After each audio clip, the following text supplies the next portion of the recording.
Como os irmãos estão vendo aí, Epístola aos Romanos, em 1 hora. Vocês vão sair daqui hoje sabendo tudo de Romanos. Conversa de coach, né? Aprenda isso, aprenda aquilo, aprenda. É um voo panorâmico, né? Imagina que você vem em São Paulo. Eu quero conhecer São Paulo, mas tem um dia. Você faz um voo panorâmico de helicóptero e vai embora sem conhecer São Paulo, né? Então é mais ou menos isso. O irmão falou isso lá do livro da carta de Paulo aos Coríntios. Mas o que a gente está vendo mesmo na EBD é um panorama mesmo, né? A proposta é ter uma visão geral. Eu vou ser aqui rápido, porque são 16 capítulos, senão não dá tempo, né, da gente terminar. Então, essa carta aos Romanos, a gente tem tudo quanto é opinião, né, que as pessoas falam, se não tivesse nada, só tivesse Romanos, já estaria resolvido. Alguns falam que é um tratado teológico, e aí vai, temos diversas opiniões. Realmente é um livro que merece aí um estudo aprofundado, não é fácil, né? O que Paulo fala não é fácil, né?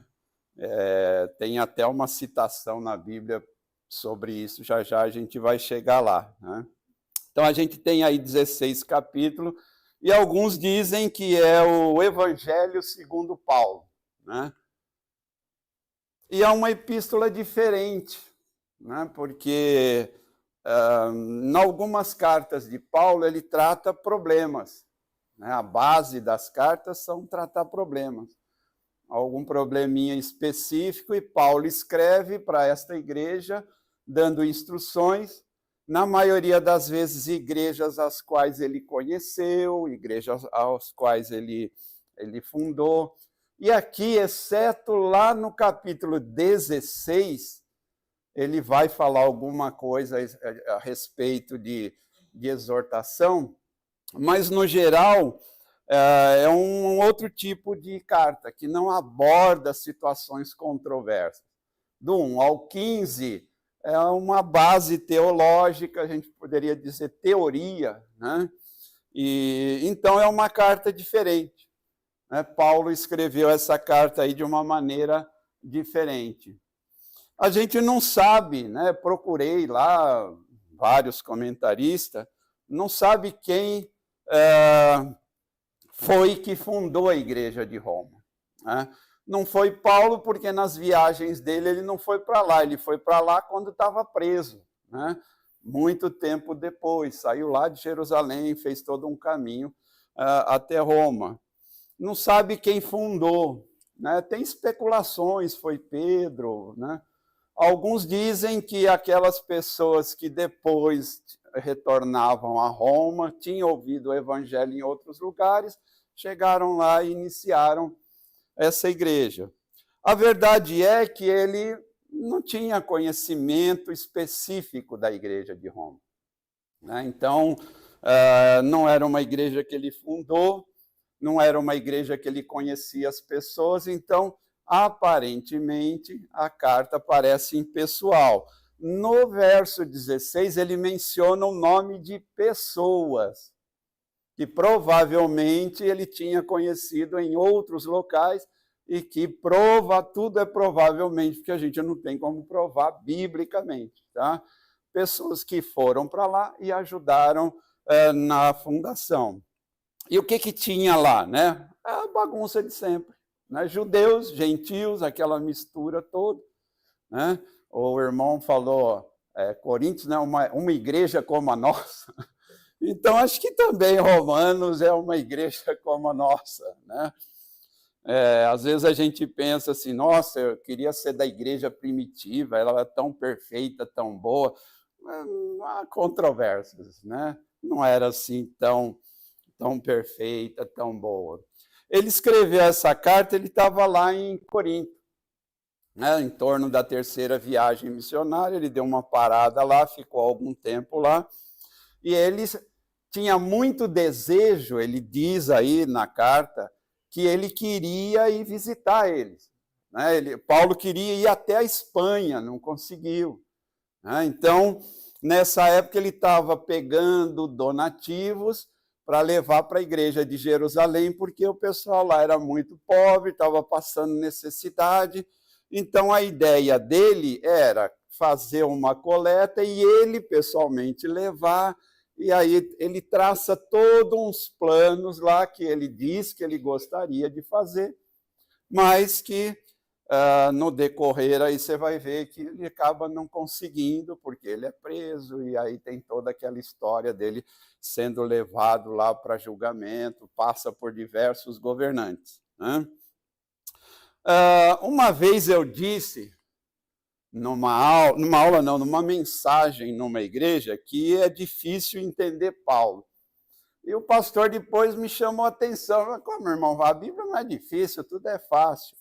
E aí eu lembrei desse texto aí de 2 Pedro 3,15, aonde o Pedro diz lá, o nosso amado irmão Paulo escreveu a vocês, mas suas cartas contêm coisas difíceis de entender. Então, essa foi a minha defesa lá para o pastor, né? Usei a Bíblia, ele não podia como negar, né? Usa a Bíblia. Tá vendo? O Pedro disse que é difícil, colocaram na Bíblia, então é difícil realmente. E é difícil porque Paulo era culto demais, né? Ele era uma pessoa, ao contrário da maioria dos apóstolos, uma pessoa excessivamente culta. Se não fosse assim, ele não teria sido recebido em muitos lugares, né?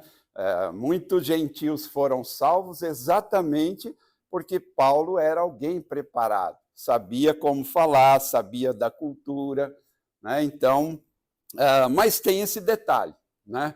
Realmente não é fácil, né? Algumas coisas ele de repente dá aquela guinada e muda o assunto, então não é fácil realmente de compreender. Mas hoje vocês vão sair daqui sabendo tudo de Romanos. Mais ou menos eu fiz essa divisão aí, né, de Romanos. Né, do capítulo 1 até o 8, ele vai tratar da justiça de Deus. O foco, né, principal dessa carta é a justiça de Deus, é explicar sobre a lei, sobre a graça. E ele gasta 8, né, capítulos, né, considerando essa divisão que a gente tem, que antigamente não havia, explicando exatamente isso. Eu não vou entrar profundamente aqui, porque isso é um tratado teológico, não é para EBD, é para o seminário, né?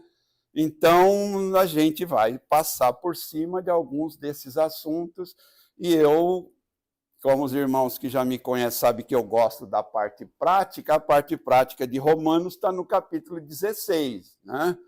Então, eu vou me ater mais aí a essa parte. O capítulo 9 até 11 é o problema dos judeus. Os judeus sempre foram um problema, né? Com a parte do legalismo, de manter a tradição, a lei, né? E questionava a questão do gentio, tem que circuncidar, não tem... Enfim, eles sempre causaram assim um determinado problema, principalmente os religiosos, quanto ao que Paulo pregava. Paulo teve várias vezes que provar, né? Olha, eu sou apóstolo de Cristo, eu fui lá no caminho de Damasco, enfim, né? Se você ler as cartas dele, quase todas ele tem que reafirmar que o seu apostolado. Capítulos 12 e 15 é o que me interessa e o que eu vou focar bastante, que a gente tem muita lição para as nossas vidas no dia de hoje, que trata de questões práticas da vida diária. Né? Praticamente, o Paulo sempre faz isso. Né? Ele dá toda a base teológica, mas depois ele diz, olha, agora vocês pegam tudo isso que eu falei e aplica desta e desta maneira. Todas as cartas que você lê do apóstolo Paulo, será possível, após um compêndio teológico, você tirar lições para a vida prática no dia a dia. E no final ele dá um alerta, ele faz uma exortação quanto a um problema específico e faz uma lista final de saudações para várias pessoas. né? Cita até o nome pessoalmente. Eu falo, nossa, ele devia ter uma memória incrível, né? Porque tem gente aqui na igreja que eu ainda não sei o nome depois de 2 anos, né? O irmão falou assim, a melhor maneira de resolver isso é chamar todo mundo de amado e amada. Ô, amada, como vai? Assim, não tem problema de errar o nome, né? É uma solução razoável. Bom, então vamos lá, vamos passar rapidamente aí, fazer um sobrevoo panorâmico aí, em algumas dessas partes. O que a gente tem lá? A justiça de Deus. E aí, uma coisa que a gente tem que ter em mente, quando se fala aqui da justiça de Deus, não quer dizer essa justiça que a gente conhece, né? De punir ou de fazer o que é certo. Quando ele fala da justiça de Deus, é a relação entre o homem e Deus. Como que nós podemos ser justificados? É disso que ele trata nesses capítulos. Ele fala que a gente não merece nada, fala sobre a graça, conta toda aí, segue toda uma análise teológica explicando sobre como Deus é justo. Então, a primeira coisa a tirar da cabeça aí é que não significa a justiça como a gente conhece, de fazer o que é correto. O que ele trata aqui, pelo menos aqui, é a justiça de Deus. Todos são iguais, né? Judeu e gentio, enfim, ele faz todo um compêndio aí. Então, eu destaquei ali, né? Ser justificado é ser declarado justo ou ser aceito diante de Deus. Okay? Então, não tem a ver com a questão diante dos homens, mas diante de Deus. Quem pode ser considerado justo diante de Deus? Porque também aqui há aquela dúvida, né? Os judeus afirmando sobre seguir a lei, quem era filho de Abraão, quem não era, etc.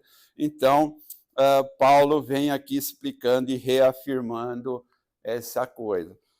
O grande foco é a lei ou a graça. O judeu tinha tentado resolver essa questão da justiça de Deus com a lei.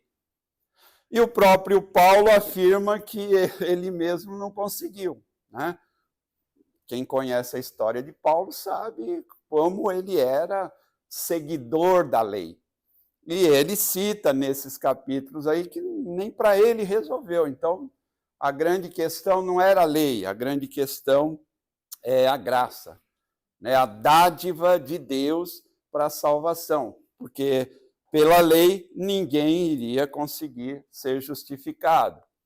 Tem lá um versículo famoso, não está lá em Romanos, mas quem já leu lá a carta a Efésios, a gente, quando é novo convertido ou quer pregar o evangelho, usa-se, pelo menos no meu tempo, né, usava, hoje eu não sei, né? Já nem vejo muita pregação do evangelho. Porque pela graça sois salvos por meio da fé.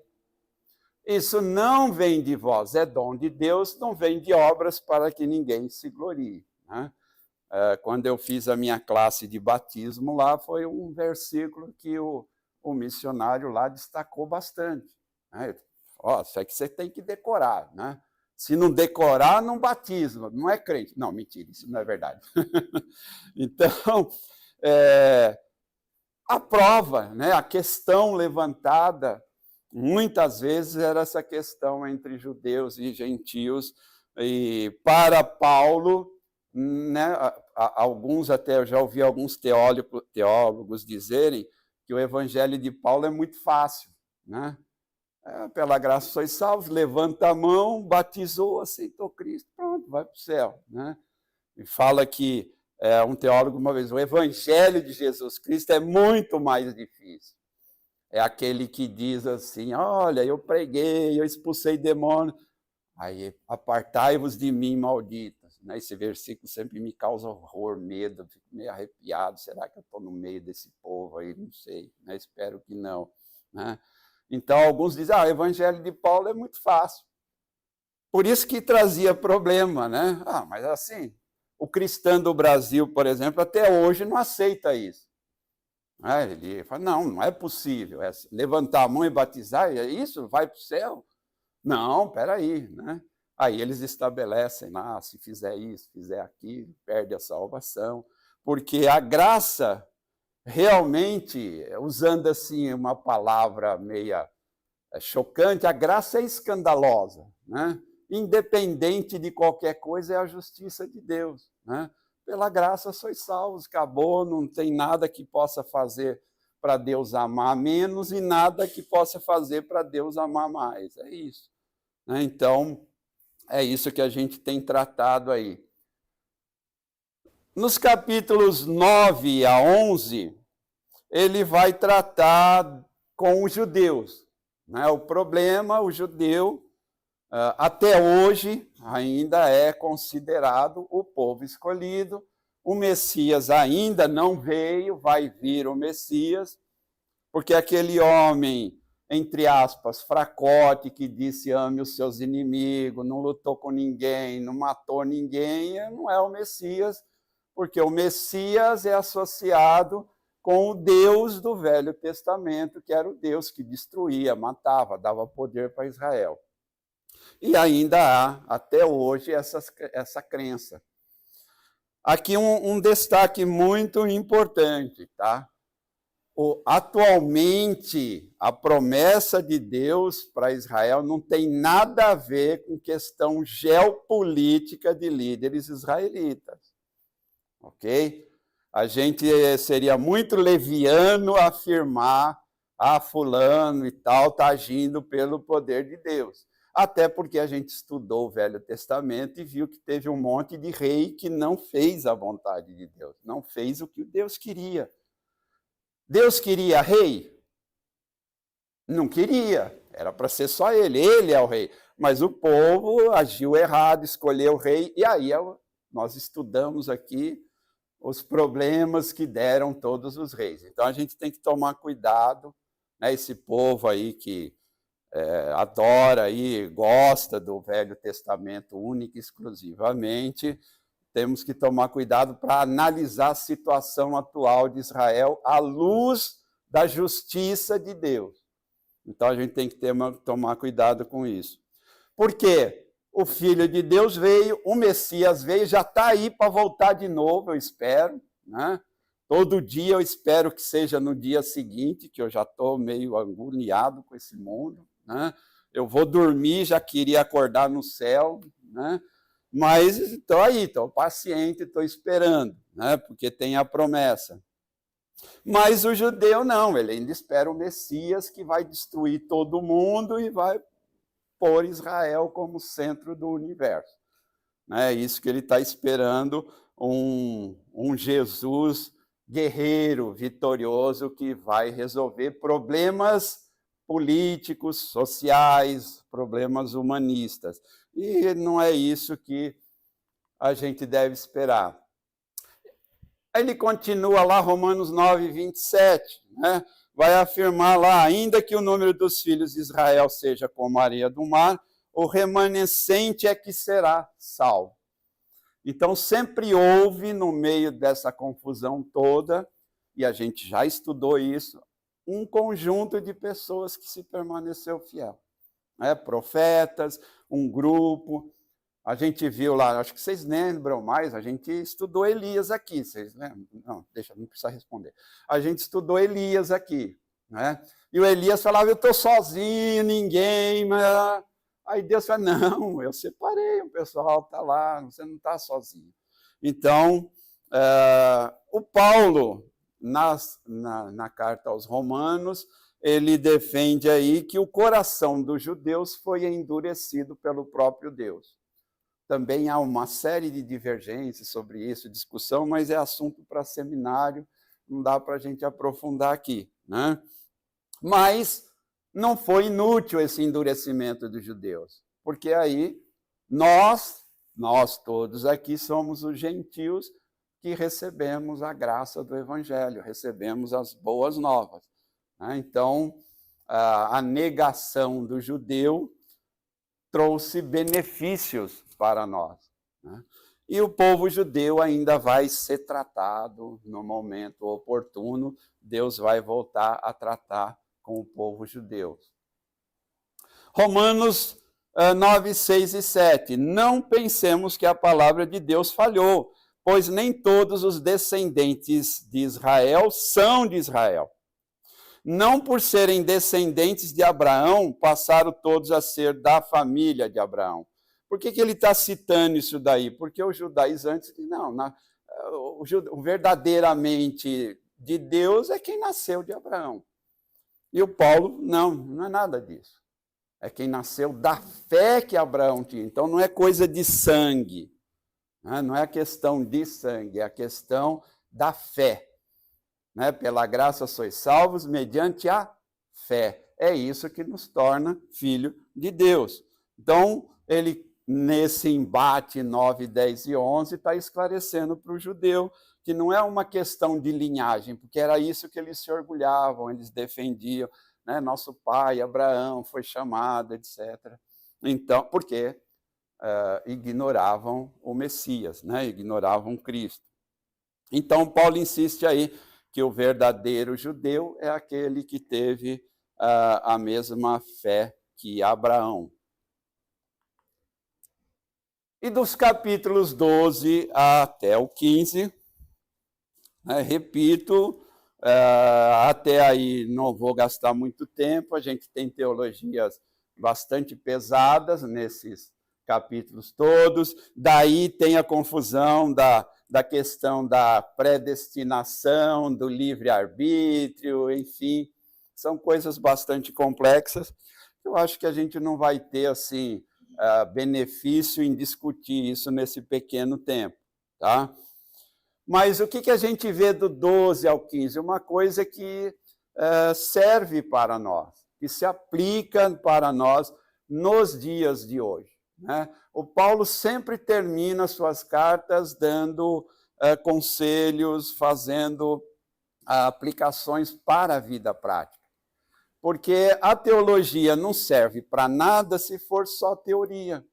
Né? O Tiago não fala isso. Né? Você tem fé? Eu quero ver sua obra. Então, o que o Tiago está falando? Você é salvo? Você é convertido? Então, mostre as obras. Mostre com as suas atitudes que realmente você é convertido. Então, às vezes a gente se aprofunda, deixa se envolver por teologia avançada e esquece de pegar a parte prática, né? O que nós temos para aprender com tudo isso.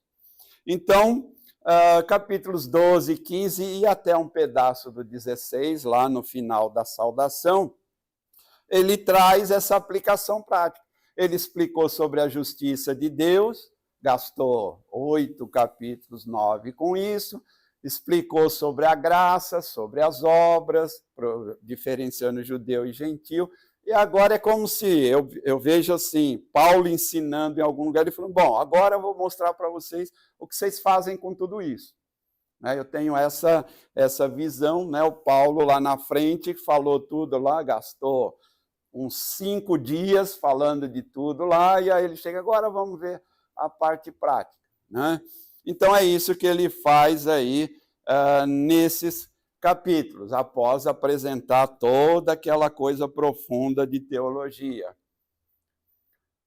E o Paulo já começa então lá, né, capítulo 12, no verso 1, está falando lá, portanto, irmãos, rogo pelas misericórdias de Deus que se ofereça em sacrifício vivo, santo e agradável a Deus. Este é o culto racional de vocês. Esse é o culto verdadeiro.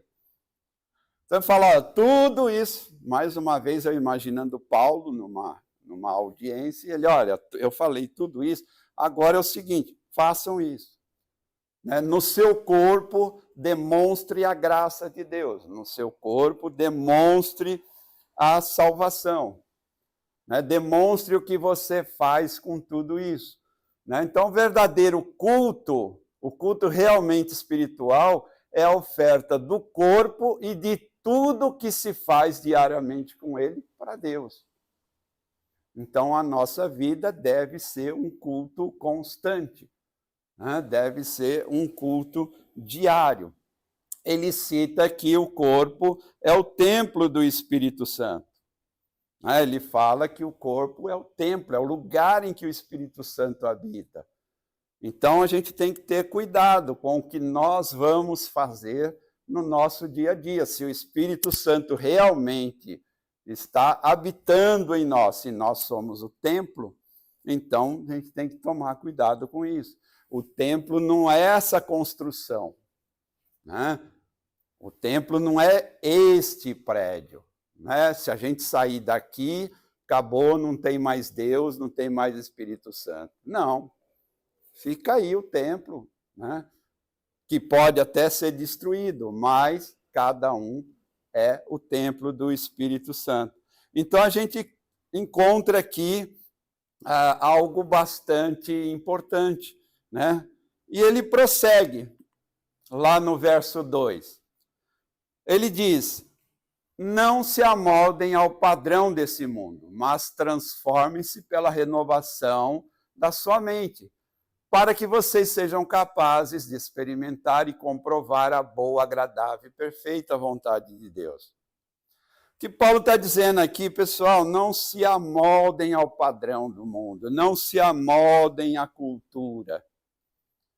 Podemos usar aqui a figura do camaleão, né? Muda de cor de acordo com a situação. A gente tem animais, aves que têm essa propriedade, né, para se camuflar, esconder, para se proteger. Então, ele está dizendo com esse versículo, não deixe que o mundo, a cultura, moldem o padrão de vocês serem. É isso que ele quer destacar aí nesse versículo. Por quê? Já não está lá em Romanos, mas é um outro alerta de Paulo. Ele diz assim, se alguém está em Cristo, é nova criatura. As coisas velhas já passaram, eis que tudo se fez novo. Então, se você se converteu, se você é de Cristo, verdadeiramente, então não se modelem, não tomem a forma do mundo, porque você é nova criatura. Tudo aquilo que você fazia, não faça mais. Então, a gente tem que ter aí um discernimento, porque durante esses meus 52 anos aí na Igreja Batista, eu vejo cada vez mais a gente aceitando padrões culturais. É assim, todo mundo faz, não tem problema, né? E a Bíblia não tem isso. Nos nossos corações, no seu coração, será que você já não mudou a Bíblia? Já não substituiu alguns textos pela cultura? Já não aceita algumas coisas porque é aceitável culturalmente? É algo para se pensar, né? Eu creio que quando uma pessoa é realmente convertida, ela muda de vida. Independente se ela está na China, na Coreia, sei lá, numa aldeia, se ela não mudar, ela não foi realmente convertida. Eu creio nisso porque é isso que a palavra de Deus ensina, é isso que as cartas de Paulo ensinam. Então, paciência, vai brigar, quando você chegar lá no céu, briga com Deus, ninguém vai ter coragem, né? Mas está na Bíblia, né? Se alguém está em Cristo, é nova criatura, ponto, acabou. Se está, se não está, não é nova criatura, as coisas antigas não passaram, nada está novo, eu continuo fazendo tudo como eu fazia, porque é cultural, porque é socialmente aceito. Paulo fala dos dons, ali ficou muito pequenininho, porque não dava, eu queria reproduzi-los todos ali, né? Ali ele fala, 12:5, assim também em Cristo nós que somos muito, formamos um corpo e cada membro está ligado a todos os outros. E ele lá em Coríntios também confirmou, né, 14:12. Assim acontece com vocês, vistos que estão ansiosos por terem dons espirituais, procurem crescer naqueles que trazem a edificação para a igreja. Então o dom é algo dado por Deus. Vou repetir. Dom é algo dado por Deus para você edificar o irmão. Ok? Tem 3 lugares que falam sobre dons. Está ali. Se não tiver nessa lista, para mim não é dom, é talento. Dom é isso aí. 3 lugares da Bíblia falam que é dom. Estou destacando isso porque hoje tem um modismo que tudo é dom. Eu tenho dom disso, eu tenho dom daquilo, eu tenho dom de não sei o quê, e cuidado com isso, né? Não é tudo que é dom, é talento. Tem uma coisa muito assim, eu tenho dom de cantar para Deus. Tem canto ou música ali?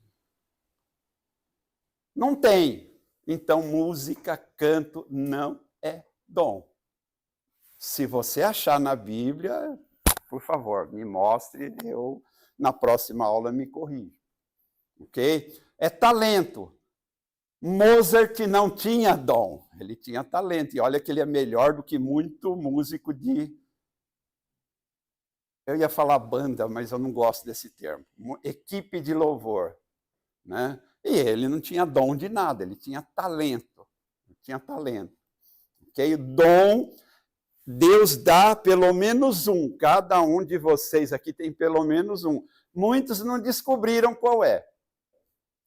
E ele destaca, né? Lá em Coríntios, como tinha uma bagunça, todo mundo queria ter dom, todo mundo queria ser importante.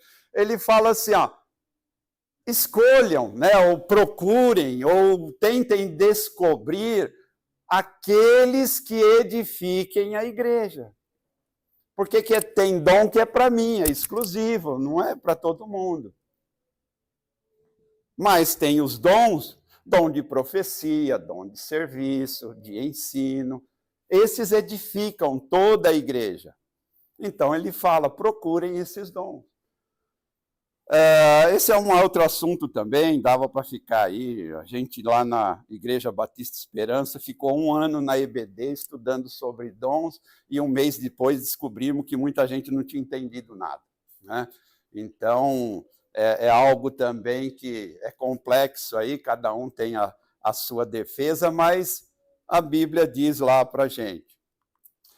Nos pensamentos de Paulo, a igreja é um corpo. É um corpo, né? Vocês já viram esses textos. Paulo está sempre fazendo associação com o corpo. O braço não pode dizer para o pé que é mais importante, etc. Né? Então, ele diz lá em 12:10, dediquem-se uns aos outros com amor. Até aí a gente até, né, finge que faz. Mas a outra parte do versículo já não sei, né? Prefiram dar honra aos outros mais do que vocês, né? Então, isso é assim, importante aqui não sou eu, importante é o irmão, importante é a irmã, não sou eu, né? Mas, se fosse assim, a gente não teria um monte de problema na igreja. Então, parece que a gente não está seguindo Romanos 12:10, tem essa impressão, né? Tem essa impressão. Romanos 12:18. Façam todo o possível para viver em paz com todos. Só desse versículo aí dava para falar muita coisa, né? Eu já falei que tem a coisa aí da teologia do ódio, né? Tem um monte de gente aí que pode riscar da Bíblia, Romanos 12:18. Risca aí da sua Bíblia, não está seguindo mesmo, não faz mais, né? É só ler as postagens das redes sociais, principalmente na época de eleição, né? É uma gentileza maravilhosa. A gente vê uma troca de gentileza. Eu fico maravilhado com o amor cristão que resplandece durante as eleições, né? É maravilhoso. O pessoal cita a Bíblia. Nossa, muita sabedoria. Romanos 13:1. E aí lá vai eu arrumar confusão, mas eu gosto, né? Romanos 13:1. Paulo fala da relação entre o homem e o governo, entre o povo e o governo.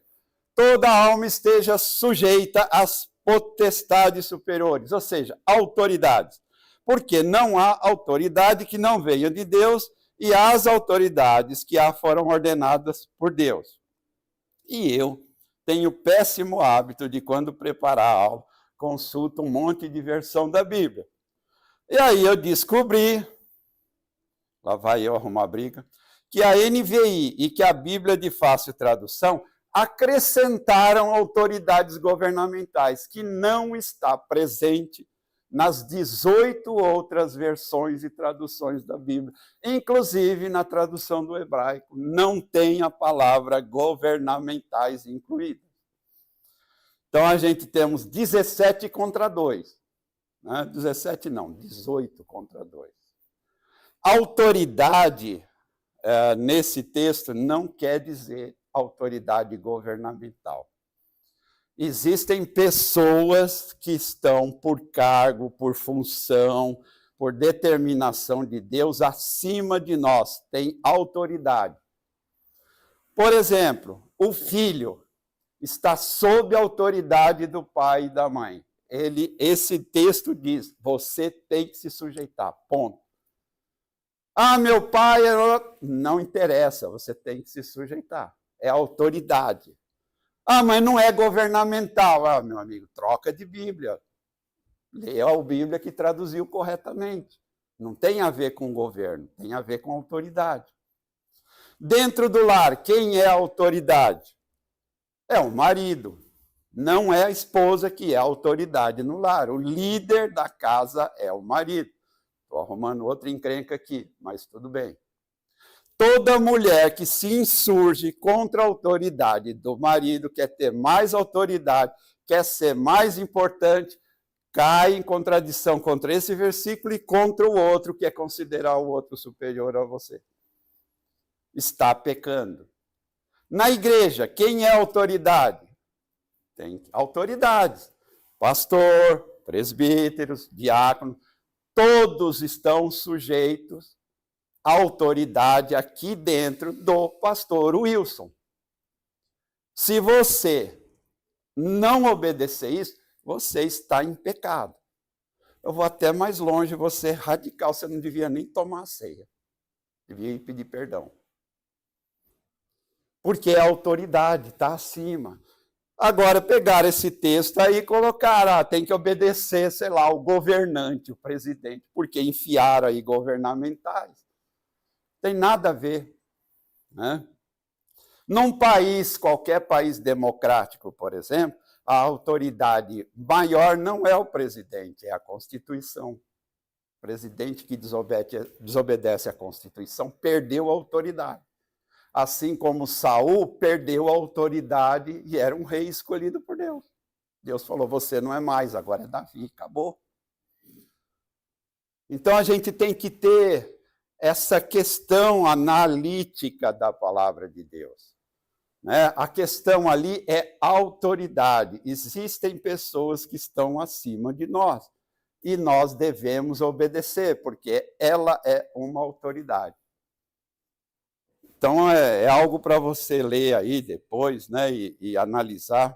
E Paulo está falando isso por uma coisa interessante. Primeiro, havia judeus que viviam se revoltando. Paulo está na época do governo romano, um governo que fazia carnificina, que matava cristão. E o que o Paulo fala? Seja sujeito à autoridade do imperador. Mas eles matam ele, seja sujeito, ponto. Outro grupo que provocava, os zelotes. Né? Aliás, os zelotes me lembraram alguns grupos atuais. Né? Os zelotes queriam destruir a autoridade do imperador romano. Aí eles faziam emboscadas, eles matavam, eles defendiam que não era para pagar tributo. Né?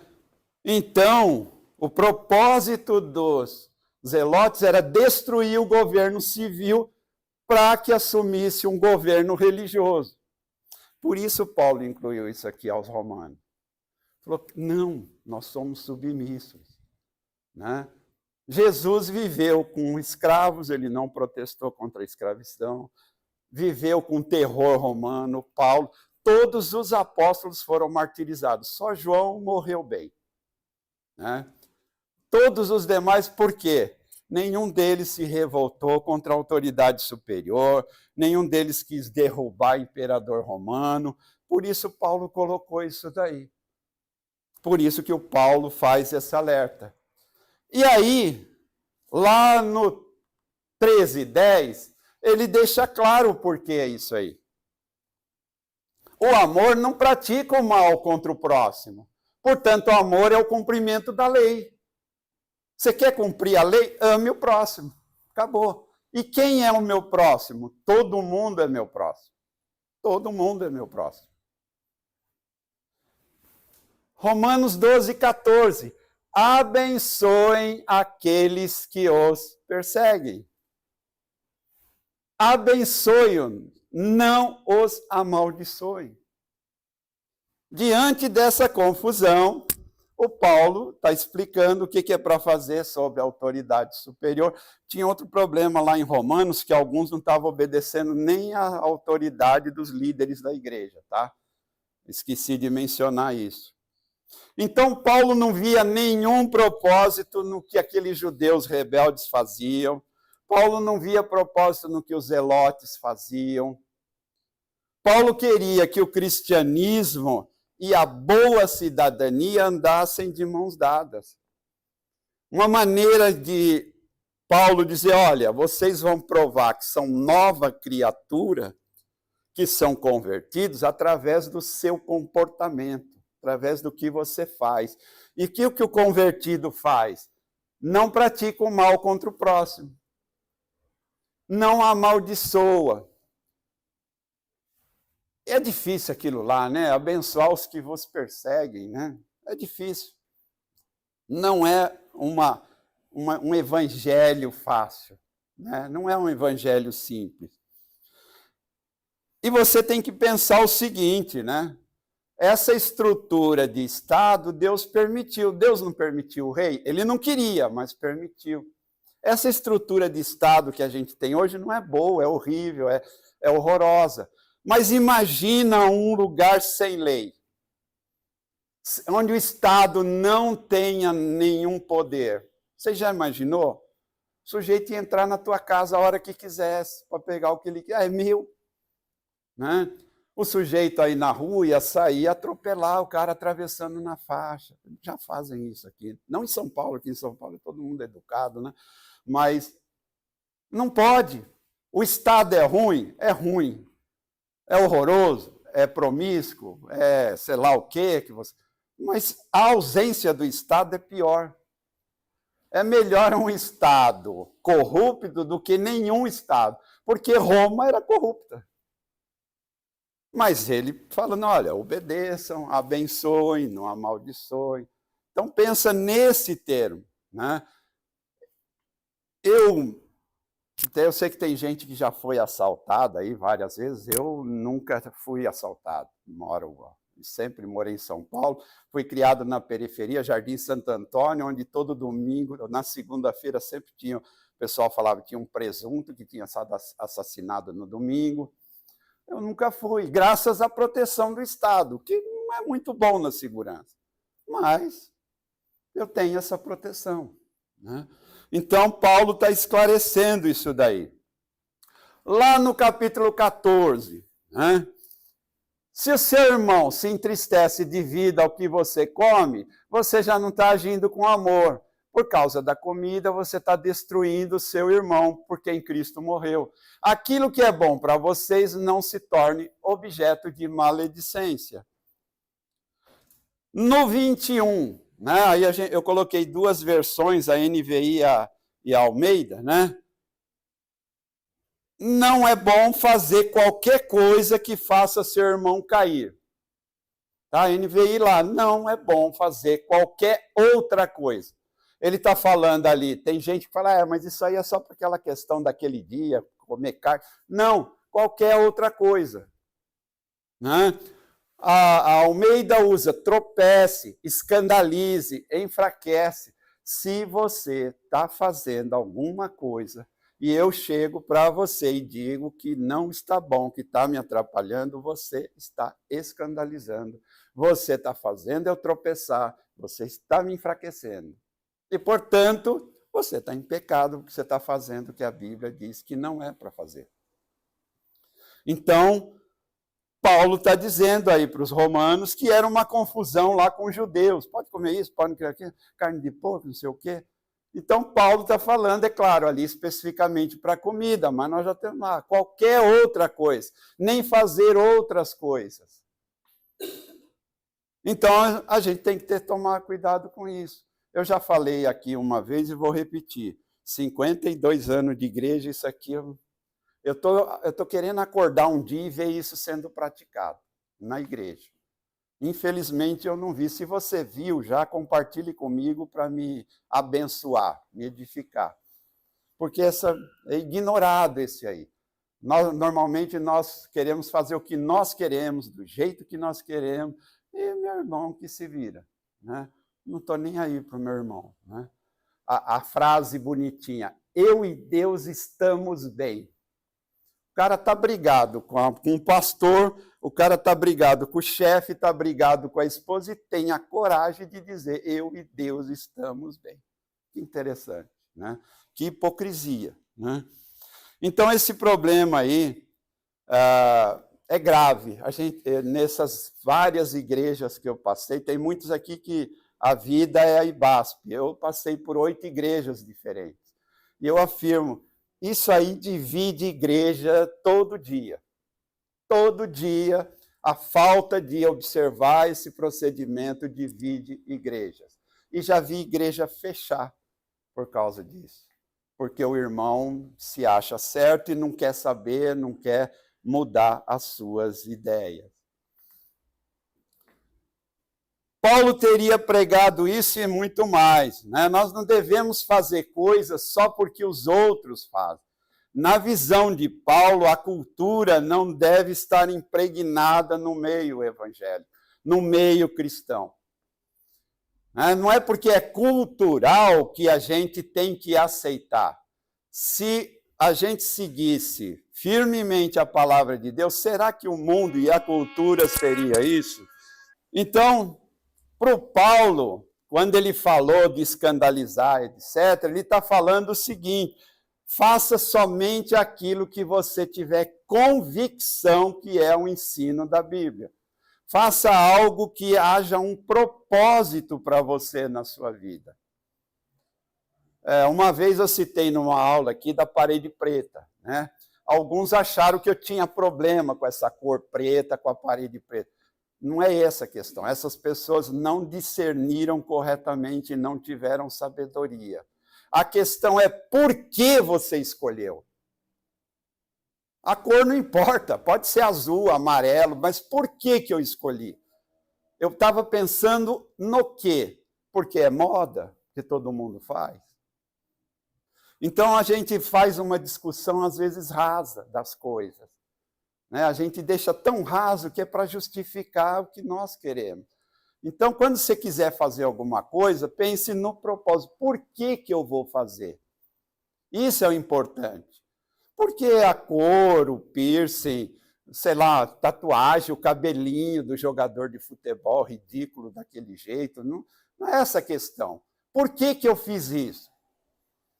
Estava lá como conselheiro da mocidade, apareceu um rapazinho com cabelo assim, o que é isso aí?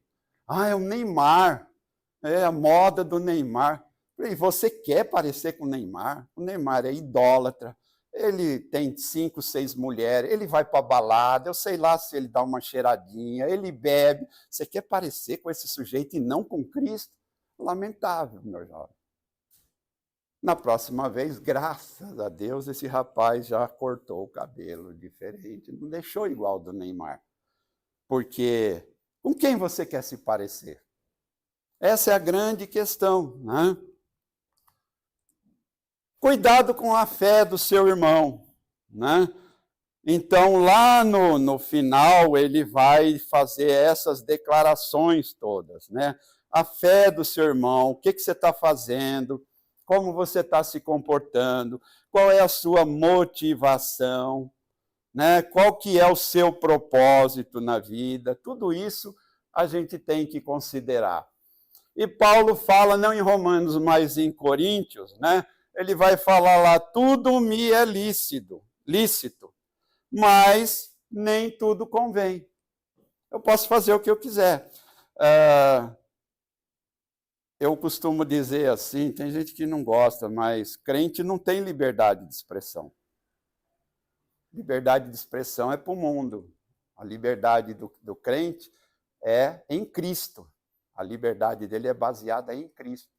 O crente não pode falar o que quer, não pode postar o que quiser, alegando liberdade de expressão. Né? Porque nem tudo convém. E tem algumas coisas ali, depois você vê o slide, né? Provavelmente a Doris vai acrescentar o slide nessa aula, né? A Constituição define lá o que é livre pensamento e o que não é, né?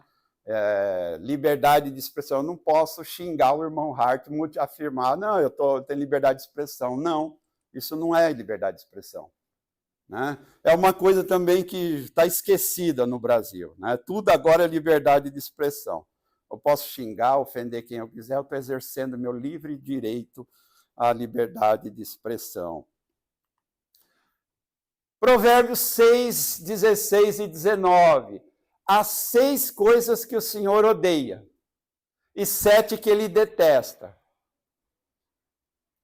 Eu destaquei a última lá, aquele que provoca discórdia entre os irmãos. Irmãos, discórdia na igreja é a coisa que o Satanás mais gosta, é o que ele mais quer, é o que ele procura. Uma igreja que tem discórdia perdeu o direito de ser chamada igreja. É só uma sociedade anônima, sei lá, reunida para encontros sociais. Paulo, em todas as suas cartas, alerta para o que deve ser feito com quem provoca discórdia. Capítulo 16, ele tem saudações finais lá, e ele dá um alerta lá. Romanos 16, 17. Recomendo os irmãos que tomem cuidado com aqueles que causam divisões e põem obstáculos ao ensino que vocês têm recebido. De quem os romanos tinham recebido ensino? De Paulo, dos apóstolos, dos presbíteros da igreja.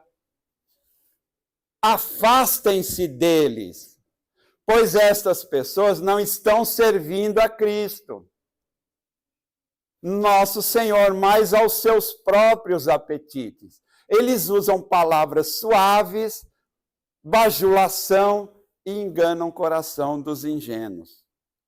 Então ele faz um alerta contundente. Gente, não podemos tolerar certas coisas na igreja, alegando amor.